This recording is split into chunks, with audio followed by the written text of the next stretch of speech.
Nusantara, where legends are born. Langkah Garuda Muda buat melaju ke semifinal benar-benar meningkat drastis jauh dari perkiraan. Datang dengan tim yang rata-rata usianya 20 tahun dan skuad baru asuhan pelatih Gerard Van den Broek, siapa sangka Timnas U23 menjadi sebuah ancaman di grup A. Grup yang disebut sebagai neraka Piala AFF ASEAN 2025. Kemenangan, dominasi, dan lepas ketergantungan dari beberapa pemain inti tak menjadi sebuah masalah untuk bisa meraih kemenangan. Filipina yang sejatinya tim yang cukup tangguh bahkan bisa melangkahi Harimau Malaya dengan clean sheet pada pertandingan pembuka, kini dibabat Garuda Muda dengan 1-0. Memang gak maksimal, namun banyak pengaruh besar dan kemenangan ini saja sudah cukup membuka peluang 90% menjadi pemuncak klasemen. Hasil ini bagi Filipina yang berambisi untuk menjadi pemuncak klasemen cukup down, akan tetapi uniknya Malaysia yang jauh lebih deg-degan lagi. Lantas bagaimana bisa begitu? Apa rahasianya Gerard Van den Broek bisa sukses raih kemenangan lagi tanpa pemain inti? Let's go, kita bahas satu persatu. Of history, our voices blend to the World Cup, our journey ascends. Red and white, the colors we bleed, for glory, for honor, we will lead. Setelah menumbangkan Brunei dengan skor selangit, perjalanan Garuda Muda di babak grup Piala AFF U23 2025 sejatinya nggak akan mudah begitu saja. Dan benar saja, menghadapi hadangan Filipina di laga kedua, skuad asuhan Gerard Van den Broek harus sedikit rotasi akibat Jens Schreven yang sampai alami masalah cedera. Meski sudah dinyatakan baik-baik saja, nyatanya Jens nggak diturunkan langsung sebagai starter oleh coach Gerard. Hoki Caraka yang mendapatkan kesempatan jadi ujung tombak di menit-menit awal. Selain Jens, nama Ferrari juga hilang dari daftar susunan pemain utama. Padahal ia adalah salah satu back tipe build-up terbaik di skuad ini. Namun jelas, perbedaan pemain ini sepertinya bukan tanpa alasan. Karena sebelumnya menang banyak, Gerard Van den Broek sepertinya tahu bahwa Filipina mulai paham dengan skema dan strategi Timnas U23. Terbukti sejak sebelum laga, Filipina lewat pelatih Gareth McPherson berani belak-belakan bisa menang, atau setidaknya menahan gempuran Garuda. Dan disinilah kecerdikan pelatih yang sudah berkecimpung di Eropa itu. Gerard Van den Broek tidak menginstruksikan anak asuhnya untuk sama persis dengan laga melawan Brunei. Mungkin secara penguasaan bola, pada babak pertama dimulai, Timnas U23 Indonesia tetap memegang kendali sepenuhnya, mengingat lawan gak berani main pressing. Walaupun Filipina berambisi menang, namun mereka cenderung kalem dan gak mudah terpancing. Disinilah letak perbedaannya. Garuda Muda harus bermain lebih kalem, gak bisa main bola panjang lagi seperti saat lawan Brunei. Pertama, karena sang back build up, yakni Ferrari, gak main. Dan kedua, pertahanan Filipina lebih rapih serta disiplin. Makanya 15 menit pertama, kedua tim masih sama kuat. Hoki Caraka CS belum bisa menjebol gawang Filipina. Kedua, tim bermain solid, terlihat dari pertahanan yang rapat, main kalem dan lebih banyak bola bawah ditekankan untuk situasi seperti ini. Akan tetapi, itu pun susah bagi kita sebagai tim yang baru dibentuk. Alhasil, semua kesempatan dimanfaatkan, termasuk throw-in. Coach Gerard Van den Broek gak gengsi buat mengikuti gaya pelatih sebelumnya. Lemparan ke dalam pada menit ke-23 menjadi sebuah kesempatan emas yang dilakukan dengan lempar lembing. Robbie Darwish yang punya teknik lemparan ke dalam mirip seperti Arhan mengarahkan langsung ke depan mulut gawang lawan. Alhasil, karena taktik ini, gol tercipta karena sedikit sentuhan pemain Filipina yang berakhir menjadi bunuh diri.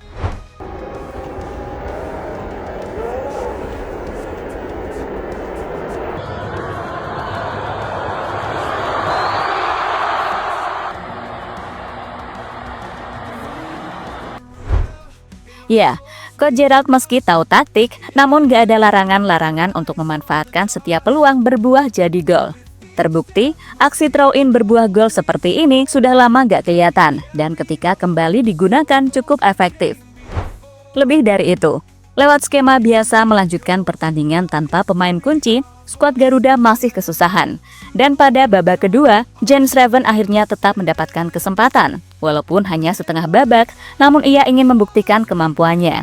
Namun sepanjang masuknya Jens, Filipina justru makin rapat, gak terpancing sama sekali, gak bisa dikecoh dan sangat disiplin. Pergerakan bayangan dari pemain sayap beberapa nggak direspon pemain Filipina, sehingga pergerakan Jens cukup terbatas. Alhasil, sepanjang babak kedua nggak ada gol tambahan tercipta. Kedua tim belum mampu menembus pertahanan. Hasil 0-1 untuk kemenangan Indonesia menjadi penghias papan skor sampai peluit panjang dibunyikan. Meski begitu, statistik berbicara jika skuad Garuda tetap bermain tenang. Di lini belakang, Garuda Muda tampil solid. Tak satupun kartu kuning dikeluarkan untuk pemain Indonesia sepanjang laga. Sedangkan Filipina harus menerima 4 kartu kuning akibat permainan keras. Dari sisi umpan, Indonesia mencatat 88% akurasi operan dengan total 512 umpan sukses dari 582 percobaan. Filipina hanya mencatat 237 operan sukses dari 297 umpan atau akurasinya 80%. Dan penguasaan bola mencatat Indonesia berada di angka 67% berbanding 33% bagi lawan. Sebuah dominasi yang memang selayaknya Garuda menang. To the world's grand stage, where dreams ignite. Indonesia, rise into the spotlight.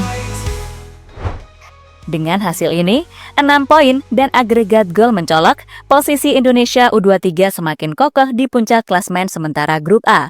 Namun, catatan minimnya gol dari operan play menjadi PR tersendiri bagi tim pelatih. Gol bunuh diri menjadi satu-satunya pembeda di laga ini, meski dominasi mutlak ditunjukkan Indonesia. Lebih lanjut, satu laga tersisa masih sangat penting, namun masih ada celah untuk finish di posisi kedua jika kita ceroboh. Sebab lawan terakhir adalah Malaysia, tim yang juga tak bisa diremehkan. Terbukti, pada laga kedua mereka berhasil melibas Brunei Darussalam dengan skor 7-1. Sebuah hasil yang tak kalah jauh dari laga Indonesia versus Brunei. Ini menjadi pertanda bahwa Indonesia masih bisa disalip Malaysia jika KO. Harimau Malaya U23 kini mengoleksi 3 poin, sama seperti Filipina. Itu hanya selisih 3 poin dari Indonesia. Jika di laga terakhir nggak bisa melibas lawan, maka bahaya. Minimal imbang saja deh cuy. Soalnya agregat dari gol cukup berdekatan. Apalagi Malaysia bisa menang besar. Sementara Filipina juga masih berpeluang, mengingat mereka tinggal menghadapi Brunei di partai penutup babak grup. For glory, for honor, we will lead. Filipina sendiri tentu cukup terpukul karena kalah hanya dengan 1 gol bunuh diri. Strategi pelatih mereka cukup sukses menahan pergerakan pemain kunci Jens Raven. Namun inilah sepak bola. Gol bisa datang dari berbagai arah yang tak terduga. Arah yang telah lama hilang dari identitas Garuda namun kini kembali menjadi pahlawan. Sedangkan bagi Malaysia, kemenangan timnas Indonesia U23 adalah sebuah masalah yang cukup mengelupas pikiran. Pelatih Harimau Malaya Nafuzi Zain telah bersabda bisa melewati Indonesia setelah menang atas Brunei. Pertandingan hari ini lebih bagus untuk kami meningkatkan moral dan keyakinan pemain. Setelah kalah lawan Filipina, kami sempat agak down, tapi hasil sekarang memberi keyakinan. Lini depan kami juga bermain lebih bagus. Harapannya, apa yang didapat pada laga ini bisa dibawa untuk pertandingan melawan timnas U23 Indonesia, ungkap Nafuzi Zain, pelatih Malaysia, saat wawancara usai laga, sumber Bola Sport. Namun malang bagi Malaysia, mentalitas itu harus semakin ditingkatkan, mengingat kemenangan harus diraih mereka di laga penutup babak grup lawan Indonesia yang sedang win streak, serta nggak boleh raih hasil imbang. Bila mau lolos, setidaknya lewat jalur runner-up. Sang pelatih Nafuzi Zain pun harus memutar otak untuk mengantisipasi setiap serangan timnas Indonesia. Di satu sisi, pertahanan Harimau Malaya sendiri masih belum ada peningkatan signifikan. Laga versus Brunei, mereka masih kebobolan 1 gol. Bek Malaysia masih kena obok-obok oleh Lamine Yamalnya Brunei. Dan bagi Indonesia sendiri, tentu ini bisa dimanfaatkan. Akan tetapi, juga tetap waspada akan ada kejutan dari Malaysia. With each step, with each goal, we Pada intinya, kemenangan tipis atas Filipina bukan sekedar 3 poin bagi timnas U23 Indonesia, tetapi bukti nyata bahwa strategi dan kedewasaan bermain sudah mulai tumbuh di skuad muda racikan Gerard Vandenberg. Tim yang dulu sering bergantung pada individu, kini mulai berani melepaskan ketergantungan itu dan tampil sebagai kolektif yang matang, bahkan saat tanpa pemain-pemain kunci. Permainan sabar, rotasi cerdas, dan kemampuan memanfaatkan celah sekecil apapun jadi kunci kemenangan. Bahkan sebuah lemparan ke dalam bisa jadi senjata mematikan, hal yang mungkin dulu dianggap sepele. Tapi dalam sepak bola modern, tidak ada ruang bagi kesombongan. Semua potensi, sekecil apapun, bisa jadi pembeda. Di sisi lain, kekalahan ini membuat Filipina terpaksa menata ulang ambisi, sementara Malaysia harus memutar otak dan merancang ulang strategi untuk bisa selamat dari neraka grup A. Peluang masih terbuka, tapi tak ada lagi ruang untuk kesalahan.